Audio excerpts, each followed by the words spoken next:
Bonjour à tous, dans cette vidéo je vais résoudre les primitives 81 à 85. Donc commençons tout de suite avec la 81. On vous demande donc de primitiver exponentielle de moins x divisé par 1 sur le sinus de x dx. Je me dis bien quand même quand je vois ça, tiens, ne serait-il pas finalement une façon bien compliquée de nous demander finalement de primitiver sinus de x fois l'exponentielle de moins x, puisque divisé par une fraction, je rappelle, c'est multiplié par son inverse. Ok, une fois que je vois ça, j'ai une fonction circulaire et une exponentielle.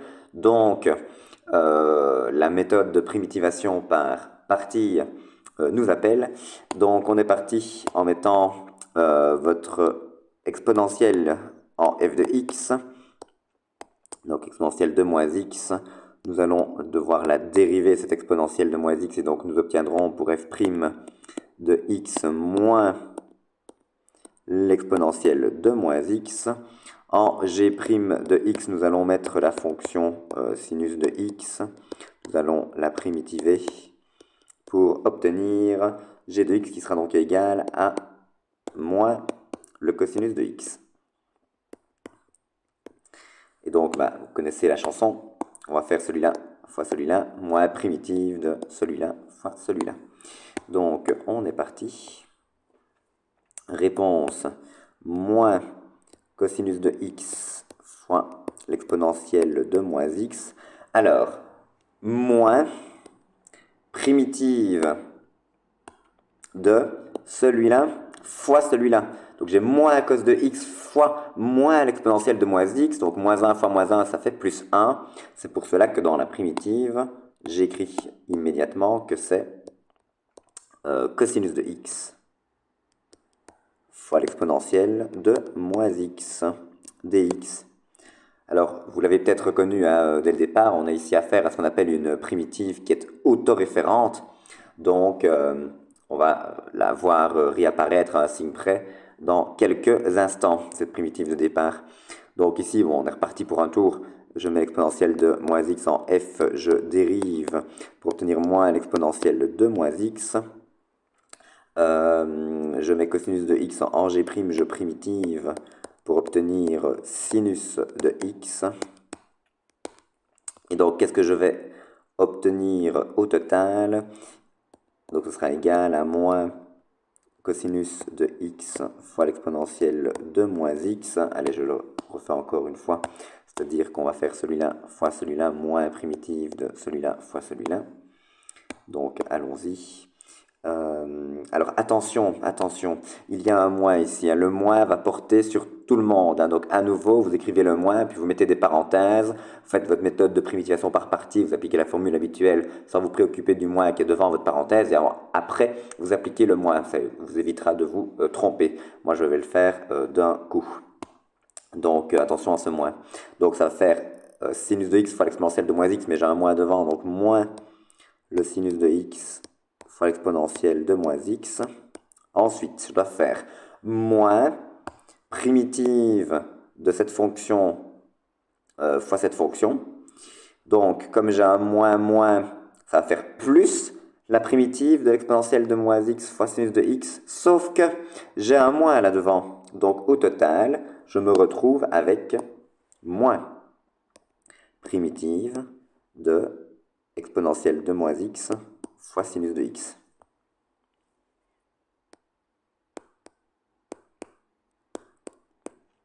Donc c'est pour ça que je vous disais que je vous parlais de primitive autoréférente, puisque, à nouveau, cette primitive, si ce n'est rien d'autre que celle-là. Donc conclusion, qu'est-ce que j'en tire? On en tire que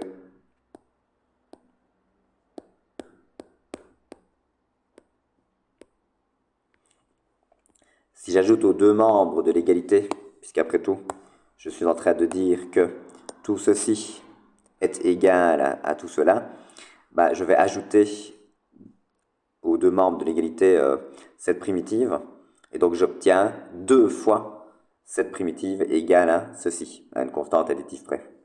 Donc, on n'en tire que 2 fois la primitive de départ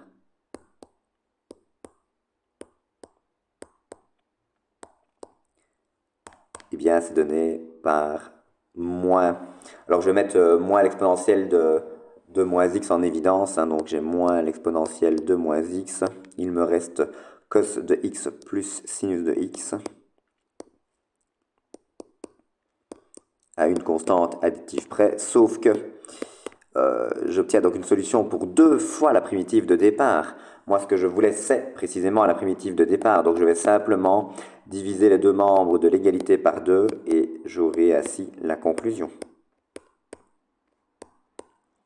À savoir que cette primitive donc de départ vaut moins 1 demi fois l'exponentielle de moins x fois le cosinus de x plus sinus de x, fermez la parenthèse à une constante additive près, et j'ai terminé cette primitive 81. Ok, on arrive donc à la résolution de la primitive 82. Primitive de la racine carrée du ln au cube de x sur x dx. Donc, généralement, voilà, j'aime encore bien, moi, de la réécrire de la sorte, hein, on y voit un peu plus clair. Et je vais évidemment, vous me voyez venir, hein, puisque je l'écris de la sorte, poser t égale au ln de x. Si je fais ça, j'obtiens t' qui est égal à 1 sur x. Ça tombe bien, il est là. Donc, je me retrouve finalement, au vu de cette substitution, à devoir primitiver la fonction racine de t cube dt. Oui, mais bon, racine de t cube, ce n'est rien d'autre que t exposant 3 demi qu'il me faut primitiver.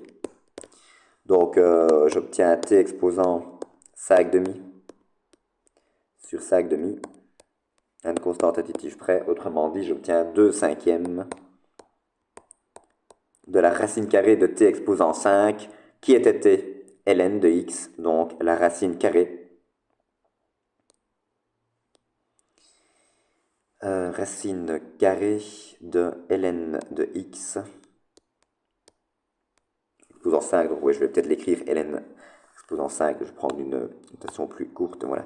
Ln exposant 5 de x à une constante additive près. Et cela termine cette primitive 82. Ok, alors on arrive à la 83.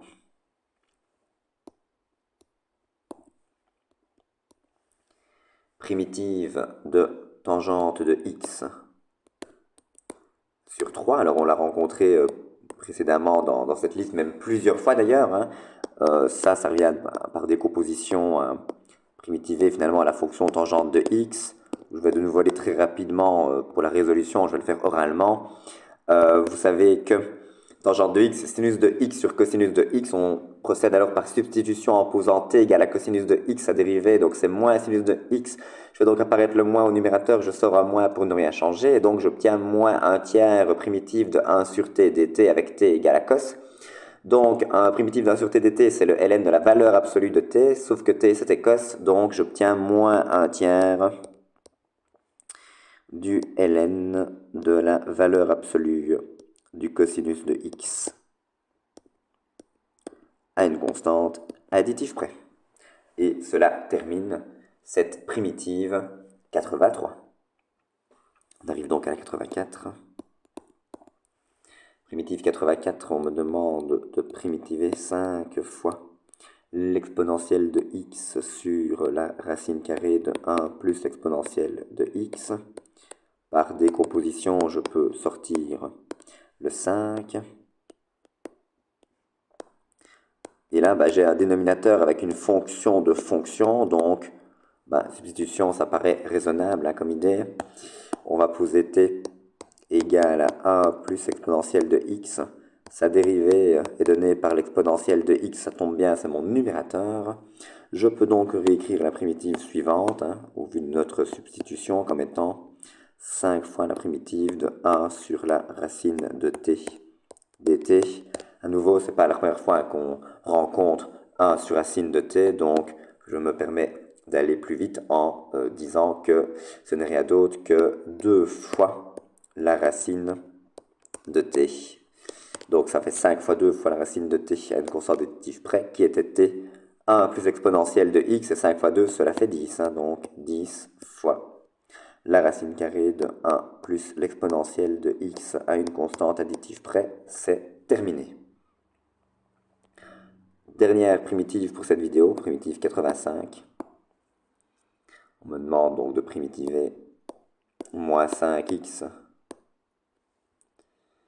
sur la racine cinquième de x au carré plus 1. J'ai au dénominateur à nouveau une fonction de fonction, donc une substitution paraît être le bon choix. Je pose t égale à x au carré plus 1. T' c'est 2x. Vous allez me dire, oui, mais on n'a pas 2x au-dessus, on a moins 5x, d'accord, pas de problème. Je vais, par décomposition, sortir le moins 5. Et donc, il va me rester au-dessus x sur la racine cinquième de x au carré plus 1 dx. Alors, il me faut quoi? Il me faut 2x, pas de souci. Je vais multiplier ici par 2, sortir un demi, pour ne rien changer. Et donc, finalement, je me retrouve à devoir calculer moins 5 demi primitive de 1 sur la racine cinquième de t dt. Alors, 1 sur la racine cinquième de t, pas de panique, c'est la même chose que de devoir primitiver t exposant moins 1 cinquième dt. Et donc ça, cela se fait évidemment immédiatement. Donc ça va nous faire t exposant, alors, moins 1 cinquième plus 1, cela fait 4 cinquièmes, divisé donc par 4 cinquièmes, et ce à une constante additive près. Alors divisé par une fraction, c'est multiplié par son inverse, donc j'ai 5 demi fois 5 quarts. Pas de bol, on aurait pu faire des belles petites simplifications, mais ça ne se met pas bien. Fois la racine cinquième de t exposant 4 à une constante additive près. 5 fois 5, 25. 2 fois 4, 8. 25 huitièmes. Et alors, qui était t? C'était x au carré plus 1. Donc, j'ai la racine cinquième de x au carré plus 1 exposant 4 à une constante additive près. Alors, je me rends compte que en cours de route, on a un petit moins qui s'est fait la malle, mais évidemment, tout le monde l'avait vu.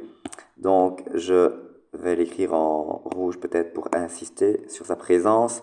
Ici, c'est moins 5 demi. Oh, je vous l'avais dit en rouge. Je vais prendre le rouge. Moins 5 demi. Pareil pour ici, moins 5 demi. Donc là, moins 5 demi. Et donc au total, c'est moins 25 huitièmes. Donc pas oublier le petit moins, mais bon, vous l'aviez vu. Ok, donc voilà, à présent, cette primitive 85 est terminée. Et donc là, cette vidéo également, je vous remercie pour votre attention.